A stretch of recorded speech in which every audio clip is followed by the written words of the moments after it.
You ever felt like no matter what you do, there's that one ability that just is always ready to just ruin your day? Maybe it's Phoenix players pop flashing around a corner, Brimstone playing post-plant mollies, just some really cringe stuff that really just feels impossible to counter. Well, you're not alone. The game's packed with so many abilities that sometimes it can just feel like you're just getting util dumped with nothing that you can do. One second you're holding an angle, confident and ready. The next, you're blinded, slowed, trapped, or even all three, with no idea how to counter it. It's frustrating, right? But what if I told you that there is a way to turn the tables on them? Today, we're going to be delving into the most overpowered abilities in Valorant, and more importantly, how to counter them. Because let's be real here, nothing feels worse than getting wrecked by the same ability over and over and over again. Whether it's Jett's insane mobility, breaches, just relentless flashes, or KO's silence, we've all been there, feeling frustrated, helpless, stuck in the fetal position, in a corner.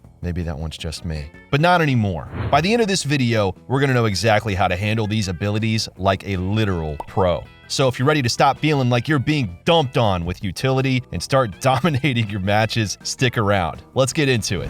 Starting off with our first ability here. Raze's Showstopper can feel downright oppressive. When she pulls out that rocket launcher, it's usually a sign that someone's round is about to end abruptly. The power of this ultimate lies in its ability to just demand respect. It's so dangerous to peek into, and it'll essentially just force everyone on your team to just back up. But let's not resign ourselves to defeat just yet on this one. There's a strategy to counter every move, and Showstopper is no exception.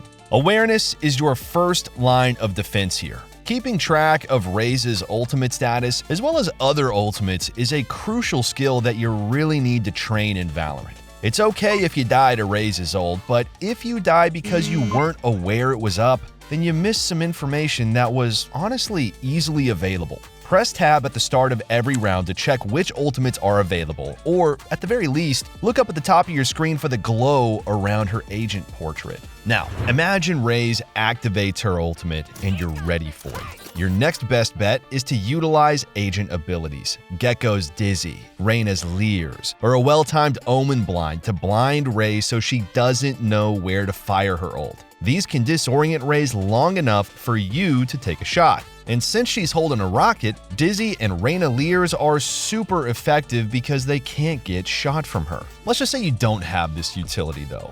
For those daring enough, rushing Raze sometimes is able to work. Since most players run away from Raze while she's ulting, running at her can definitely catch her off guard. She's primed to target the ground near your last seen location, so moving unpredictably could make her miss completely. Now, it is a high-risk move, and the thread on your gaming chair is likely to burst from the pressure, but it could save you, and it could force a trade. Agents with movement abilities can also bait out the rocket and just quickly disengage, although it is a bit tough to time there. Things like Yoru's Gate Crash, Jett's Dash, Reyna's Dismiss, and even Yoru's Decoy can be great to force the rocket out safely. Lastly, consider the sacrificial play. If it's inevitable that someone is going to get hit, better it be the player who can afford to go down. Say you're already low on health, or you're isolated and unlikely to survive anyway. Sometimes running into the rocket ensures that Raze only gets a 1-for-1 trade, not a multi-kill. By understanding these tactics, you can transform a moment of vulnerability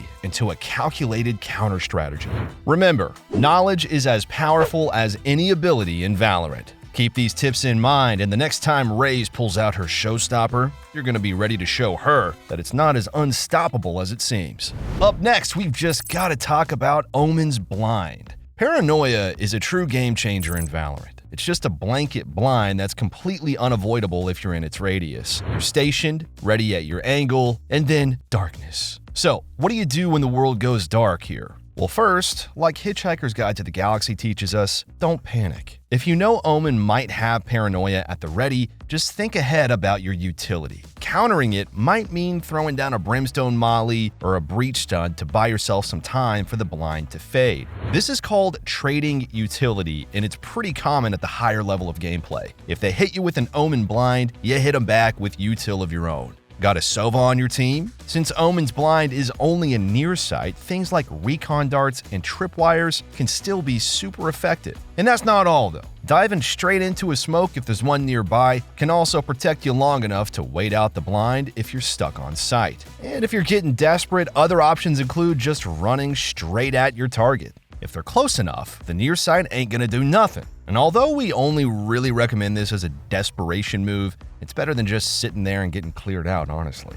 Now, we know that many of you are looking to hit the higher ranks, and the path ahead of you might seem like a tedious one. And I'm not gonna lie to you, it probably is going to be. But that's why at SkillCapped.com we work to bring you the best possible courses to speed up that process for you significantly. We've recently been working on our agent courses over at the website, which is designed to teach you literally everything there is to know about whatever agent you're looking to main. We're gonna give you setups, lineups, tips, and even the secret tips that only the one tricks know. And the best part is you've got literally nothing to lose. We offer a full rank improvement guarantee, meaning that if you don't climb, you don't pay. Now let's be honest here. If you want to actually stomp in ranked, it's going to take you quite a bit of time to get there. But our coaches have already put in that effort so that you don't have to. So if you're really looking for the fastest way to improve, be sure to check out SkillCapped.com.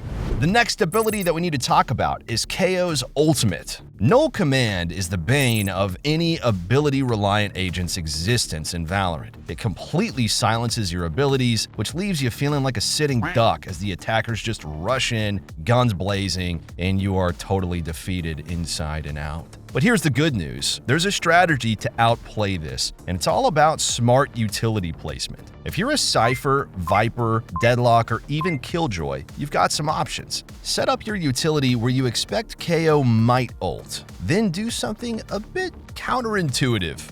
Leave. Head to the opposite site. This way, if KO hits where you were, your gadgets can still work their magic from afar. Take Killjoy for example here. Her nanoswarms can still go off, chipping away at the attackers as they storm the site. Viper, your smoke orb can stall, controlling space and sight lines even if you're on the other side of the map. In Cypher, your trips can be a real headache for an overconfident push. Now what if you're playing someone like Omen though? Your smokes can still be absolutely fantastic. Throw down those smokes on side for your teammates to just rat in. And remember here, Valorant is as much about brains as it is about aim. Outsmarting this ultimate is definitely possible, and when it's planned well, you're gonna leave your enemies scratching their heads just wondering how they ran into a tripwire with KO ult online. Okay, so next we've got to talk about destructible util. Gecko's Dizzy, Reyna's Blind, Sova's Recon, you name it, man. These tools can turn the tide of a battle, but there is a straightforward way to counter literally all of them. Just shoot them. It sounds simple, and it is, but let's break down how to do this effectively. These abilities are designed to disorient and open opportunities for their team. Now, when these utilities are not dealt with, they grant enormous control to the enemy team, making your job a whole lot harder. However, alone, they're really not too great. If you want to get the most value out of Dizzy, you need to combo with other pieces of util. Otherwise, it's pretty easy to deal with. Luckily, in matchmaking, people are notoriously bad at comboing utility. So here's a tip that can change the game. Assign a dedicated player to shooting utility before it's thrown. This player's role is going to be crucial. They keep an eye out for these potential threats and then they take them down swiftly. So why does this matter, you might ask? Well, because it ensures consistent and clean team play. Relying on random teammates to handle it often just leads to absolute chaos and missed opportunities. Consider a typical scenario here. Your team's holding the site and suddenly just a wild Dizzy appears. Most players' gut reaction is to just duck and cover, then pray that someone else shoots it. Now through this, sure, shooting it down might reveal your position, but it's honestly a worthwhile trade here. Better to deal with an enemy knowing where you are than to try and just pray that your spray lands on a target that you can't see. Remember, be proactive. Assign a player to shoot it, and if you didn't talk about it beforehand, just shoot it yourself. You'll thank us later. For many, especially in the lower ranks, Flashes are the bane of their existence. Players caught unawares by a Breach's flashpoint or a Phoenix's curveball often find themselves immediately dead with absolutely no counterplay. It's almost like a cheat code. Knowing how to use these effectively can rack up kills and make you literally look like a god. Playing a flash agent is one of the easiest ways to inflate your kills. The problem is, players really struggle at dodging flashes. Human reaction speeds average around the 250 milliseconds range. This means by the time your brain registers the flash, you're probably already blinded. So, if you know there's a KO or a Yoru on the other team, try to prepare for their flashes before they're thrown. Understanding the enemy's playstyle is crucial. Keep tabs on where they flashed from in past rounds or where those agents like to flash in general. Knowledge is power, and in this case, it's the power to anticipate and react. Positioning also plays a massive role in handling flashes. One smart play we're going to talk about here is to designate a teammate to act as what we call anti-flash. This player hangs back while the rest of the team scales up, and their job is to stay alert and unblinded, ready to swing out and take down the flasher the moment the rest of the team is blinded. This tactic is one of the best ways to counter flashes and protect your team. So next time you face off against these agents, just remember, it's not just about quick reflexes, it's about smart positioning and better anticipation. Train yourself to expect the flash, and this mindset shift could mean the difference between the enemy Phoenix running the game or ending up as bottom frag. Viper's Pit can feel like a literal nightmare in Valorant, covering the battlefield in a toxic shroud that seems impenetrable. It's not as invincible as it appears though. For those of you frustrated by this ultimate, there's hope and strategy to counter it effectively. First off, let's talk about how drones can be an absolute game changer against Viper's Pit. Using a drone to scout the area gives your team the intel that's needed to locate Viper hiding in her toxic cloud. Once spotted, the team can converge on her position, taking her down quickly and decisively. Saving that drone specifically for this purpose can turn what seems like a disadvantage into a strategic asset. However, we realize that not everyone has a drone ready at every single moment, and that's where teamwork becomes crucial. Instead of facing it solo, gather a teammate and enter it together. Sticking close ensures that if you do encounter Viper, one can immediately trade kills if the other falls. Another thing that you might notice is that, interestingly, many players misuse Viper's ultimate by placing it in suboptimal locations. If you notice that the pit is set in a spot with multiple entry points, take advantage of it. Approach from the back or the sides where Viper is less likely to be watching, or circling around that pit can allow you to catch her off guard, creating opportunities to strike from angles that she might not expect. The best tip, though, might just be the simplest. Avoid it. Viper's Pit is stationary, and Viper must remain inside it to maintain it. Not to mention, smoking off an entire choke point can deny her team info as much as it denies your team entry. If the situation allows, especially during a defensive play, consider rotating to the other site. You could also consider just cutting noise and making it seem like you rotated in an attempt to make the Viper push out of her pit looking for info. Why confront the danger when you could just avoid it entirely? Every ability in Valorant has its counter, and Viper's Pit is absolutely no exception. With a bit of coordination and strategic thinking here, what once seemed like an overwhelming challenge can become a manageable obstacle. Disengage abilities like Jett's Tailwind, Chamber's Rendezvous, and Reyna's Dismiss have long stood out as some of the most powerful tools in Valorant. This ability to just vanish right after engaging makes these agents incredibly slippery and honestly just frustrating to pin down. The key to countering these disengage abilities lies in the strategic use of your utility. Agents like Jett, Chamber, and Reyna often play aggressively because they know they can escape at a moment's notice, and this predictability can be used against them if you plan your moves with care.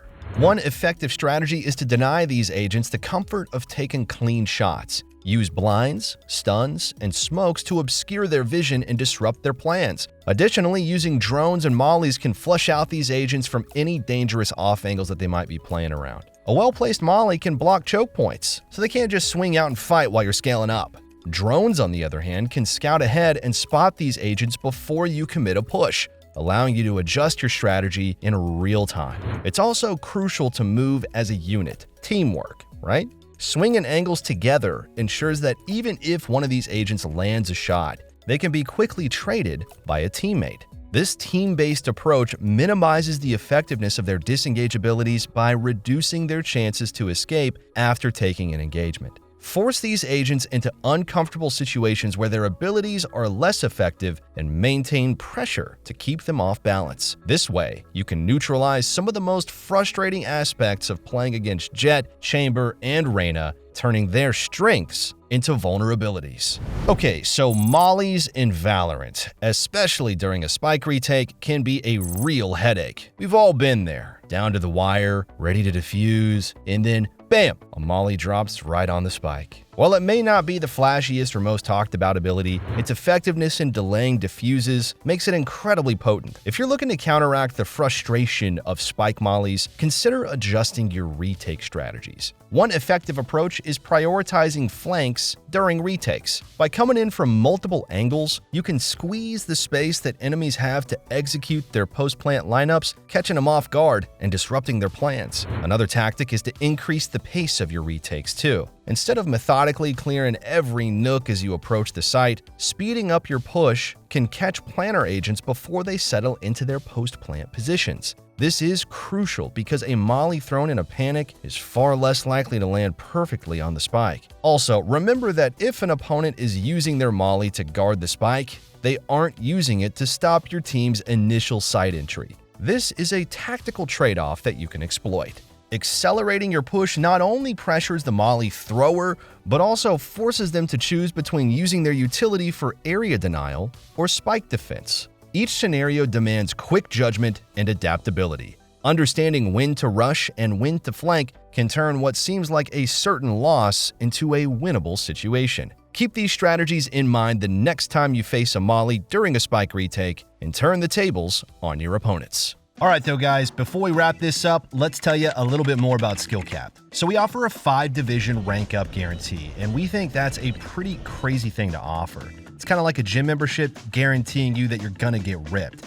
Your local gym probably go bust if they offered you that. But not us, because we've offered this for years because our service really does work. It works so well, in fact, that we're able to produce by far the largest catalog of premium Valorant guides on the internet. We add new courses every month with over 1,000 guides curated into over 50 courses. No one can compare. We also have a direct line of communication with subscribers in our Discord so that you can get connected immediately to some of the best players in the game who will respond to every question you ask. Sign up today for as little as $6.99 a month if you're serious about improving your game. So that's going to be all for this one today, everyone. Thank you so much for watching, and we'll catch you in the next one.